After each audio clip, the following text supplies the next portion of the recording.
Gokak road railway under bridge ಅದು ಮೊದಲಿನಿಂದ ವಾಟರ್ವೇ ಅಂತ ಮಾಡಿದ್ದಾರೆ.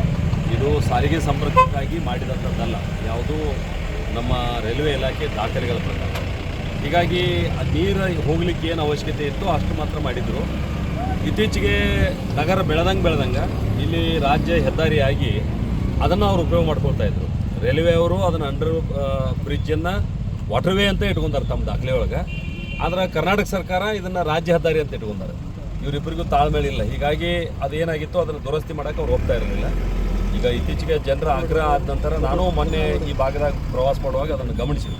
ಹೀಗಾಗಿ ಭಾಳಷ್ಟು ಜನ ಆಗ್ರಹ ಮಾಡ್ತಾಯಿದ್ರು. ಅದನ್ನು ಸಂಬಂಧಪಟ್ಟಂಥ ಇಲಾಖೆ ಅಧಿಕಾರಿಗಳ ಜೊತೆ ಮಾತಾಡಿ ಈಗ ತುರ್ತು 2 ವೇ ಅದಾವೆ. ಅದ್ರಾಗ ಒಂದು ವೇ ವಾಟರ್ವೇ ಮಾಡಿಕೊಡ್ರಿ, ಒಂದು ವೇ ಜನರಿಗೆ ಹೋಗೋಕೆ ಬರೋಕೆ ಅನುಕೂಲ ಮಾಡಿಕೊಡ್ರಿ ಅಂಥೇಳಿ ತುರ್ತು ರಿಪೇರಿ ಮಾಡಿ ಪ್ರಾರಂಭ ಮಾಡಿರಿ. ಮುಂದಿನ ದಿವಸದೊಳಗೆ ಜನರಿಗೆ ಹೋಗೋಕೆ ಬರೋಕೆ ಏನು ಬೇಕೋ ಅದನ್ನು ಅನುಮತಿ ಕೇಂದ್ರ ಸರ್ಕಾರದಿಂದ ತೊಗೊಂಡು ಮಾಡೋಣ ಅನ್ನುವಂಥ ಮಾತನ್ನು ಹೇಳಿದ್ದೀನಿ. ತಕ್ಷಣಕ್ಕೆ ರಿಪೇರಿ ಮಾಡುವಂಥ ಮಾತನ್ನು ರೈಲ್ವೆ ಇಲಾಖೆ ನಮ್ಮ ಇಂಜಿನಿಯರಿಂಗ್ ಸೆಕ್ಷನ್ ಸೆಂದಿಲ್ ಅವರು ಬಂದಾರೆ, ಸೆಂದಿಲ್ ಕುಮಾರ್ ಅವರು ಬಂದಾರೆ. ಅವರು DN ಕೂಡ ನಿನ್ನೆ ನನ್ನ ಜೊತೆ ಮಾತಾಡಿದ್ದಾರೆ. ಅವರು ಬರೋರಿದ್ರು, ಅವರು ಟೂರ್ ಮ್ಯಾಗ ಅದಾರೆ ಬೇರೆ ಕಡೆ. ಹೀಗಾಗಿ ಸೆಂದಿಲ್ ಕುಮಾರ್ ಅವ್ರನ್ನ ಇಲ್ಲಿ ಕಳಿಸ್ಕೊಟ್ಟಿದ್ದಾರೆ. ಅವ್ರು ನೋಡಿದ್ದಾರೆ, ತಕ್ಷಣ ಅದನ್ನು ರಿಪೇರಿ ಕೆಲಸ ಮಾಡ್ತಂತ ಅವರು ಒಪ್ಕೊಂಡಿದ್ದಾರೆ. ಅವ್ರದ್ದು 1-2 ಮಾತು ಕೇಳಿಬಿಟ್ಟು ಯಾವಾಗ ಮಾಡ್ತಾರೆ. ಇನ್ನೊಂದು ಸಮಸ್ಯೆ ಅವಳಿಗೆ ಗೋಡಿಗೆ ರೆಡ್ಕಲ್ ಬೆಳಗಾವಿಗೆ ಸರ್ ಈ ರೋಡ್ ಮೇನ್ ಭಾಳ ಇಂಪಾರ್ಟೆಂಟ್. ಅದೇ ಇದು ಏನಾಗಿದೆ ಸರ್, ಮಳೆಗಾಲ ಸ್ಟಾರ್ಟ್ ಆಯ್ತು ಸರ್, ಟೋಟಲಿ ಸಮಸ್ಯೆ ಆಗ್ತಾ ಇದೆ. ಅದನ್ನ ಒಂದು ಶಾಶ್ವತ ಪರಿಹಾರ ನಾನು ಅದನ್ನ ಹೇಳಿದ್ದೀನಿ. ಈಗ ರೈಲ್ವೆ ದಾಖಲೆಯೊಳಗೆ ಇದನ್ನು ಏನು ವಾಟರ್ವೇ ಅಂತದ ಅದನ್ನು ತೆಗಿಸಿ ರಾಜ್ಯ ಹೆದ್ದಾರಿಗೆ ಕನೆಕ್ಟ್ ಮಾಡುವಂಥ ಒಂದು ವ್ಯವಸ್ಥೆಯನ್ನು ನಾವು ಮಾಡ್ತಾ ಇದ್ದೀವಿ. ಮತ್ತು ಇದಕ್ಕೇನು ದುರಸ್ತಿಗೆ ಬೇಕು ತಕ್ಷಣ ಅನುದಾನವನ್ನು ನಾನು ಇಂಜಿನಿಯರಿಂಗ್ ಸೆಕ್ಷನ್ಗೆ ಈಗಾಗಲೇ ಮಾತಾಡಿದ್ದೀನಿ. ಅವ್ರು ತಕ್ಷಣ ಇದನ್ನು ತುರ್ತು ರಿಪೇರಿಗಾಗಿ ಏನು ದುಡ್ಡು ಬಿಡುಗಡೆ ಮಾಡಬೇಕು ಮಾಡಿ ಅದನ್ನು ಕೆಲಸ ಮಾಡಿಕೊಡ್ತು ಅಂತ ಹೇಳಿದ್ದಾರೆ. ಈಗ ನಿಮ್ಮ ಎದುರುಗಡೆ ಅವರು ಅದನ್ನು ಮಾತಾಡ್ತಾರೆ. ಇನ್ನೊಂದು ಸರಿ ಬೇಡಿಕೆ ಸರ್, ಈ ರೈಲ್ವೆ ಸ್ಟೇಷನ್ಗೆ ಎಕ್ಸ್ಪ್ರೆಸ್ ಟ್ರೈನ್ಗಳು ಯಾವ ನಿಲ್ತಾ ಇಲ್ಲ ಸರ್. ಇಲ್ಲಿ ಘಟಪ್ರಭಾ ರೈಲ್ವೆ ಸ್ಟೇಷನ್ ಇದೆ ಸರ್, ಬಸ್ಗಳು ಒಳಗೆ ಹೋಗಲ್ಲ ಅಂತ ಒಂದು ಪ್ರಾಬ್ಲಮ್ಮು. ಇಲ್ಲಿ ಬಸ್ ಅನುಕೂಲ ಐತಿ, ಇಲ್ಲಿ ಎಕ್ಸ್ಪ್ರೆಸ್ ನಿಲ್ಲಂಗಿಲ್ಲ ಅನ್ನೋದೊಂದು ಭಾಳ ಸಮಸ್ಯೆ ಸರ್. ಆಮೇಲೆ ನೈಟ್ ಬರೋರಿಗೆ ಭಯಂಕರ ತೊಂದರೆ ಆಗ್ತದೆ ಸರ್. ಅದಕ್ಕೆ ಏನಾದ್ರು ನಮ್ಮ ಹುಬ್ಬಳ್ಳಿ ನೈಋತ್ಯ ರೈಲ್ವೆ ವಲಯದೊಳಗೆ ಈ ಥರದ 3 ಕಡೆ ಸಮಸ್ಯೆ ಬರ್ತಾ ಇದೆ ಪ್ರತಿ ಸಲ. 3 ಕಡೆ ಅವರು ನನಗೆ ಸಂಪರ್ಕ ಮಾಡ್ತಿರ್ತಾರೆ. ಒಂದು ಅಲ್ಲಿ ಮಿರಜ್ ಮತ್ತು ಸಾಂಗ್ಲಿ, ಅಲ್ಲಿ 2 ಸ್ಟೇಷನ್ ಸಮೀಪ ಅದಾವೆ. 6-7 ಕಿಲೋಮೀಟರ್ ಅಂತರದ ಮ್ಯಾಗ ಸಾಂಗ್ಲಿ ಮತ್ತು ಮಿರಜ್ ಅದಾವೆ. ಹಂಗೆ ಇಲ್ಲಿ ಘಟಪ್ರಭಾ ಮತ್ತು ಗೋಕಾಕ್ ರೋಡ್ ಇದು ಸಮೀಪದೊಳಗೆ ಅದಾವೆ. ಇದು ಭಾಳ 4 ಕಿಲೋಮೀಟರ್ 5 ಕಿಲೋಮೀಟರ್ ಇರಬೇಕು. ಹಂಗೆ ಧಾರವಾಡ ಹುಬ್ಳಿ ಅವು 2 ಸ್ಟೇಷನ್ ಹಂಗೆ ಅದಾವೆ. ಹೀಗಾಗಿ ಎಕ್ಸ್ಪ್ರೆಸ್ ಟ್ರೈನ್ಗಳು ಈ 6 ಸ್ಟೇಷನ್ದೊಳಗೆ ಸ್ಟಾಪ್ ಕೊಟ್ಕೊತ ಬಂದ್ರಂದ್ರೆ ಸಮಯ ಭಾಳ ಹೋಗ್ತದೆ, ಪ್ರಯಾಣದ ಸಮಯ ಭಾಳ ಜಾಸ್ತಿ ಆಗೈತೆ. ಹೀಗಾಗಿ ಎಕ್ಸ್ಪ್ರೆಸ್ ಟ್ರೈನ್ಗಳಿಗೆ ಚಾರ್ಜ್ ರೈಲ್ವೆ ಇಲಾಖೆ ಜಾಸ್ತಿ ಮಾಡ್ತದೆ.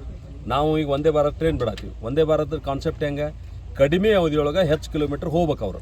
ಅದಕ್ಕಾಗಿ ದುಡ್ಡು ಜಾಸ್ತಿ ತೊಗೋತಾರೆ ಅವ್ರ ಕಡೆಯಿಂದ ಮತ್ತು ಫೆಸಿಲಿಟಿ ಒಳಗೆ ಜಾಸ್ತಿ ಕೊಟ್ಟಾರೆ. ಹೀಗಾಗಿ ನಾವು ಎಲ್ಲ ಕಡೆ ಅದನ್ನು ಸ್ಟಾಪ್ ಮಾಡ್ಕೊತ ಬಂದು ಅಂದ್ರೆ ವಂದೇ ಭಾರತ್ ಒಂದೇ ಅಲ್ಲ, ಯಾವುದೇ ಎಕ್ಸ್ಪ್ರೆಸ್ ಟ್ರೈನ್ಗಳನ್ನು ಎಲ್ಲ ಕಡೆ ಸ್ಟಾಪ್ ಕೊಟ್ಕೊತ ಬಂದು ಅಂದ್ರೆ ಅದ್ರ ಒಳಗಡೆ ಪ್ರಯಾಣ ಮಾಡ್ತಕ್ಕಂಥ ಪ್ರಯಾಣಿಕರಿಗೆ ಸೌಲಭ್ಯ ಕೊಡೋಕ್ಕಾಗೋದಿಲ್ಲ. ಆ ಕಾರಣದಿಂದ ಕೆಲವು ರೈಲ್ವೆ ನಿಲ್ದಾಣಗಳಿಗೆ ಅದು ಸ್ಟಾಪ್ ಇರೋದಿಲ್ಲ. ಆದರೂ ಕೂಡ ಗೋಕಾಕ್ ಒಂದು ವಾಣಿಜ್ಯ ನಗರಿ ಅದ. ಹೀಗಾಗಿ ಬರುವಂಥ ದಿವಸದೊಳಗೆ ಜಿಲ್ಲಾ ಕೇಂದ್ರ ಆಗುವಂಥ ಲಕ್ಷಣ ಅದಾವ. ಆ ಕಾರಣದಿಂದ ಅದನ್ನು ಮಾಡ್ಬೇಕಂತೇಳಿ ನಾನು ಕೂಡ ಮಾತಾಡ್ತೀನಿ. ಏನು ಸಾಧ್ಯ ಇದೆ, ಎಷ್ಟು ಸಾಧ್ಯ ಇದೆ ಅಷ್ಟು ಟ್ರೈನ್ಗಳನ್ನು ಸದ್ಯದ ಮಟ್ಟಿಗೆ ಒಂದು ಲೋಕಲ್ ಅಂದರೆ ನಿಲ್ಲಿಸುವಂಥ ವ್ಯವಸ್ಥೆ ಮಾಡಿ ಸರ್. ಅಲ್ಲ ಸುಮಾರು ಒಂದು 200 ಜನ ಡ್ಯೂಟಿ ಹೋಗ್ತಾರೆ ಸರ್ ಬೆಳಗ್ಗೆ LTT ಟ್ರೈನ್ಗೆ. ಅವ್ರಿಗೆ ಇಲ್ಲದ ಒಂದು ಸೆಕೆಂಡ್ 1 ನಿಮಿಷ ಕೊಟ್ಟರೆ ಸಾಕು.